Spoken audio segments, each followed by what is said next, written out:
I was never one for late-night TV. I mean, who still watches television in the middle of the night when you can stream whatever you want? But there I was, sitting in my living room, flipping through channels like it was 1995. It had been a long week. Work had drained every last bit of energy I had, but the stress didn't seem to drain away with it. Sleep wasn't an option, so I decided to veg out in front of the TV, hoping to distract myself long enough to doze off. It was 2:37 a.m. when I realized that nothing was on. Not that I expected much at this hour, but the dead hours between infomercials and reruns of shows that no one watched anymore felt lonelier than usual. The background hum of the TV was somehow comforting in the silence of my small apartment, so I kept flicking through channels, letting the rapid flashes of color and sound wash over me. Then it hit. Static. Not your usual no signal or even the solid blue screens that popped up on dead channels. This was pure, grainy static, the kind that fizzled in the air and made the hairs on the back of your neck stand up. White noise poured from the speakers like a waterfall, filling the room with an odd sense of emptiness. I hesitated, finger hovering over the remote, thinking I must have accidentally stumbled onto some ancient station that hadn't been updated or a glitch in the cable system. But there was something strange about it. The static wasn't normal. It wasn't quite the random chaotic fuzz you'd expect. It almost had a pattern to it. There were moments where it would seem to shift, just barely enough to notice, like someone was trying to tune in a signal just beyond the range. I squinted at the screen. I thought maybe I saw a shape in the blur, a faint outline that seemed to grow clearer the longer I stared. Before I could make sense of it, the static blinked off, replaced by an all-encompassing black screen. Now, I've seen enough horror movies to know that when the screen goes black and the white noise cuts out, something bad is supposed to happen. But nothing did. No loud bangs, no creepy whispers, just silence. The kind of silence that presses in on you, making you realize how loud your own breathing is.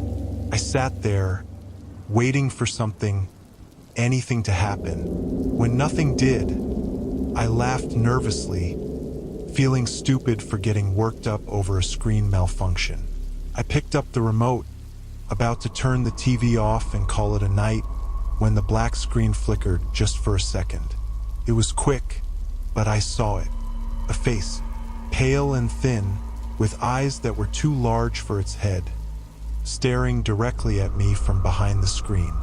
My heart leaped into my throat, and I dropped the remote in shock, watching the TV return to its inky black void. I told myself it was a trick of the light or my overtired brain playing games with me. But then it flickered again. The same face, now closer, as if it had shifted forward in the frame. I froze, unable to look away, as the face appeared again, clearer this time. It was still only for a second, but the details were there. The hollow cheeks, the wide, unblinking eyes, and that mouth. The mouth was what stuck with me the most. It wasn't smiling. It wasn't frowning. It was just open, slack-jawed like the person or whatever it was trying to say something, but no sound came out. I grabbed the remote, my fingers shaking as I fumbled to turn the TV off, but the power button didn't work. I clicked it over and over again, but the black screen stayed on, the face appearing in brief, jarring flashes. I couldn't shake the feeling that it was staring through me, not just at me. Finally, I did what any sane person would do. I unplugged the TV from the wall. The screen went dark, and I breathed a sigh of relief. But the relief was short-lived, as I realized that the white noise hadn't stopped. The sound was still there, faint but present, filling the room like a soft whisper. I stood up, my legs weak, and started searching for the source of the sound. The TV was off, and the cable box wasn't making any noise. I checked my phone, my laptop, anything that could be making noise, but everything was silent. Everything except the static, which was growing louder. My heart pounded as I realized that the sound was coming from behind me. Slowly, I turned, and my blood ran cold. The black screen wasn't on the TV anymore, but it was on the wall. No, not on the wall. Asterisk and asterisk it. Like a window into something else. The pale face appeared again, clearer than before, its eyes locked onto mine. This time, it didn't vanish. It stayed there, staring at me from that impossible black space, its mouth opening wider and wider until it was an inhuman gape. And then, in a voice like crackling static, it spoke. "Don't turn it off." I stumbled back, my chest tightening with terror. The black screen rippled, like something was trying to push through it.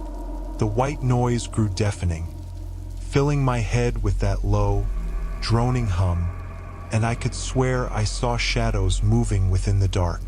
Suddenly, the face vanished, and the black screen winked out. The room was silent again, the white noise gone as if it had never been there. I didn't sleep that night. Couldn't. Every time I closed my eyes, I saw that face, those eyes, and that gaping mouth. By morning, I had convinced myself that it was a hallucination brought on by exhaustion. But even then, part of me knew that wasn't true. The next day, I went about my routine, trying to forget the incident. But things didn't go back to normal. There was always a background hum now, even in the middle of the day, like the static had followed me. At work, I found myself glancing at screens more often, almost expecting that black void to appear again. But it didn't, not at first. Days passed, and I managed to push the memory to the back of my mind. I even convinced myself that I had just imagined it all. But then, a week later, it came back. It was late again, sometime after midnight, when I decided to give the TV another go. I don't know what possessed me to do it after what had happened, but I felt like I needed to see it again, just to prove that it wasn't real. I turned on the TV and flipped through the channels, half expecting the static to appear immediately. But nothing happened. I made it through all the channels without any issues. Relief washed over me. Maybe I really had imagined the whole thing. I settled into the couch, letting my guard down for the first time in days. And that's when the black screen came back. It appeared out of nowhere, cutting off the show I had been watching mid-sentence. 1 second I was watching some sitcom rerun, and the next the screen went black. But this time there was no static, no face, just silence. But the silence was worse. The black screen was different this time. It didn't flicker or stutter like before. It was perfectly still, a void so deep that I felt like I could fall into it if I stared too long. My heart hammered in my chest as I sat frozen, waiting for something to happen, but the face didn't appear. The silence stretched on, pressing down on me. I tried to move, tried to reach for the remote, but it felt like the room was heavier, like the air had thickened. My limbs were sluggish, as though they didn't want to obey me. I swallowed hard, willing myself to get up, to turn off the TV and walk away. But I couldn't. It was as if the black screen had some kind of pull, holding me in place, drawing me in. I don't know how long I sat there, locked in that eerie staring contest with the void. Time seemed to stretch, warping around me until minutes felt like hours. And then, without warning, the black screen flickered. For a split second, I thought I saw movement, a shadow flitting across the darkness. My pulse quickened, fear clawing its way up my throat. Then the screen blinked again, and this time, the static returned, hissing softly from the speakers. It was subtle at first, just a faint crackling like distant radio interference. but it quickly grew louder, filling the room with that now all too familiar hum. I should have turned the TV off. I should have unplugged it like last time and walked away. But I didn't. Something deep inside me needed to know what would happen next, even though every instinct screamed at me to stop.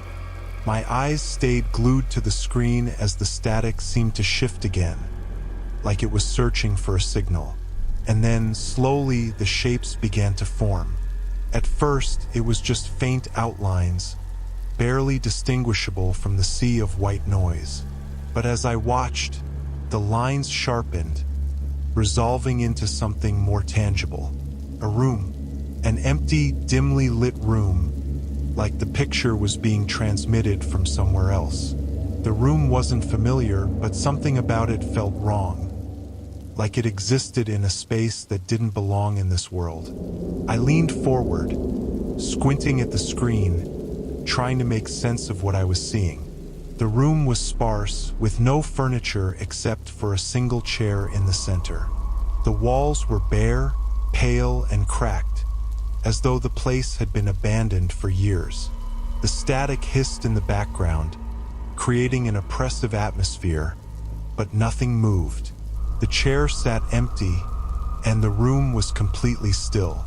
And then, just as I was about to convince myself it was a random broadcast, something stepped into the frame.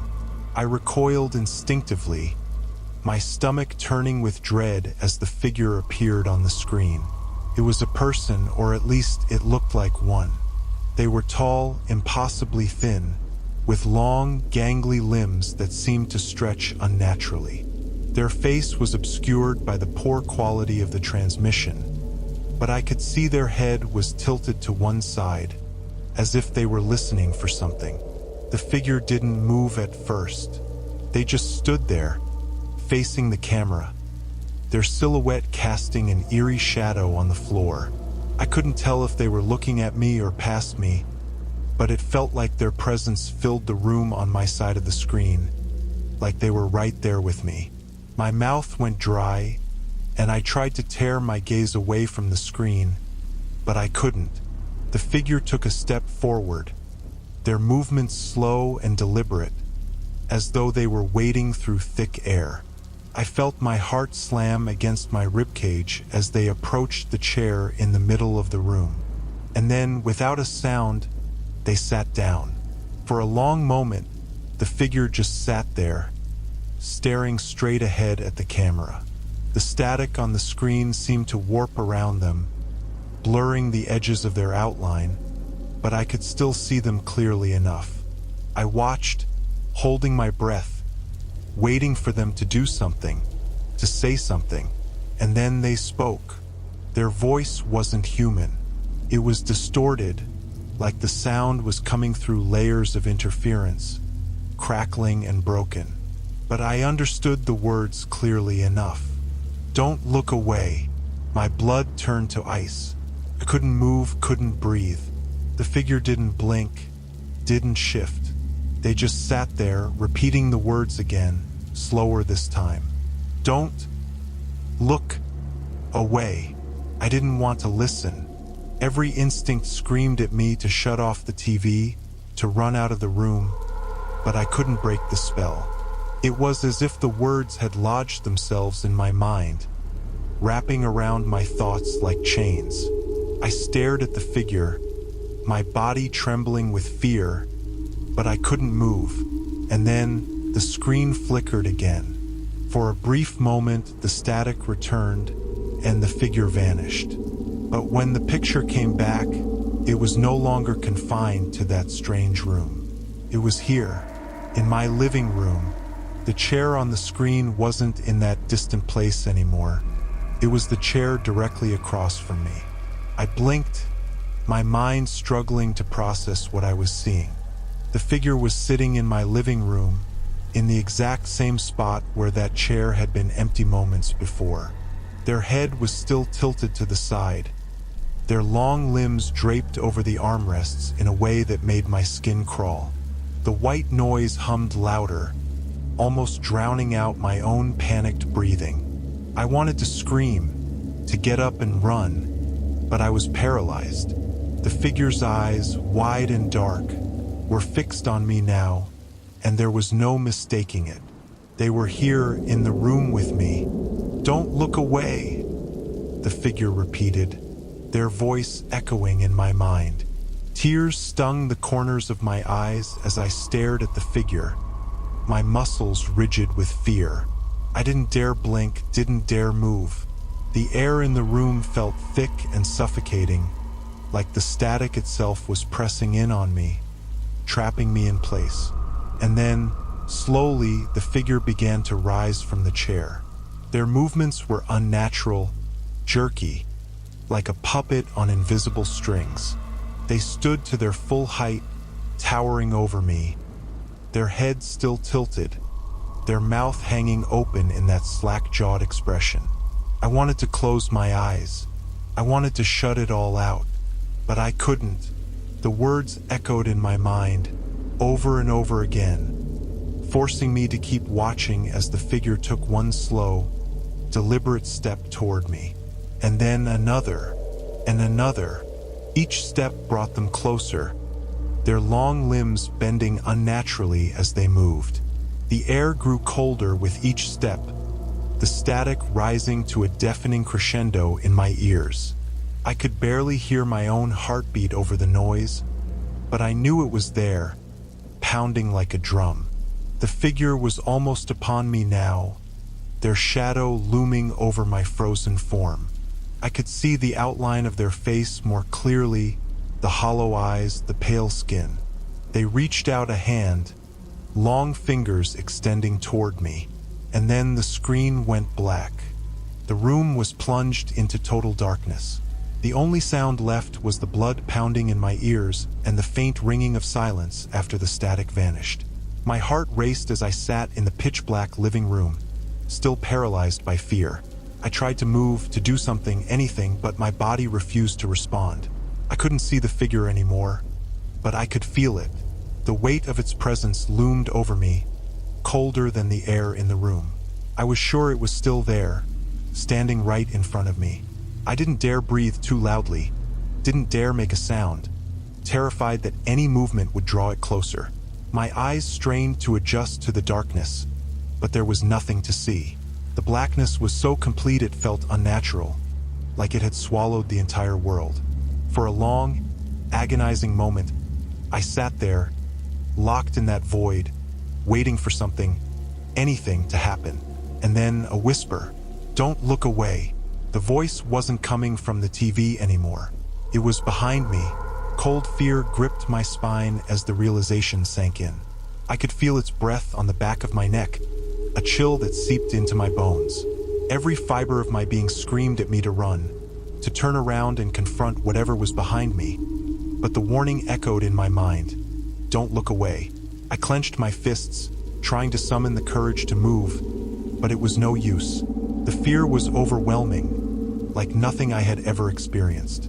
My body felt like it was made of stone, completely immobile. The whisper came again, closer this time, like it was leaning in right next to my ear. "You can't hide." I shut my eyes tight, bracing myself for whatever was about to happen. The darkness pressed in on all sides, suffocating me. I could feel the figure's presence growing stronger, its cold breath washing over me, but I didn't move. I didn't look. The silence dragged on, the tension so thick I thought I might suffocate from it. I waited, teeth clenched, praying for it to be over. And then, just as suddenly as it had appeared, the cold presence receded. I opened my eyes, heart pounding, and saw nothing but the faint outlines of the room as my vision adjusted. The oppressive darkness was lifting, just enough for me to see the faint glow of the TV screen again. The black screen was gone, replaced by a dull gray static. The white noise was low, barely a hum now, but it still buzzed in the background. I exhaled shakily, my limbs trembling as the paralysis seemed to release its grip on me.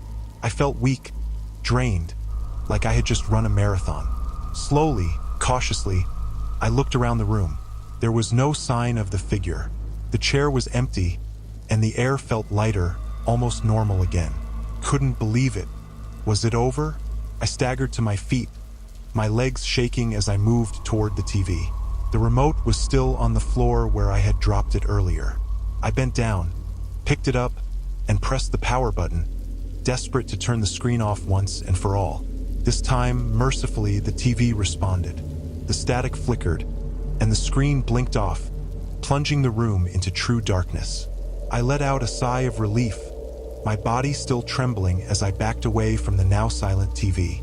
I needed to get out of here, out of this room. My instincts told me I wasn't safe yet. I fumbled my way to the light switch and flicked it on. The warm glow of the overhead light flooded the room, chasing away the shadows. For a long moment, I stood there in the center of the room, catching my breath. Everything seemed normal now. The TV was off, the static gone, and the figure gone with it. I should have felt relieved, but something gnawed at the back of my mind. A deep, unsettling feeling that I couldn't shake. I needed to leave. I needed to get out of the apartment. I grabbed my phone, keys, and wallet, and bolted for the door.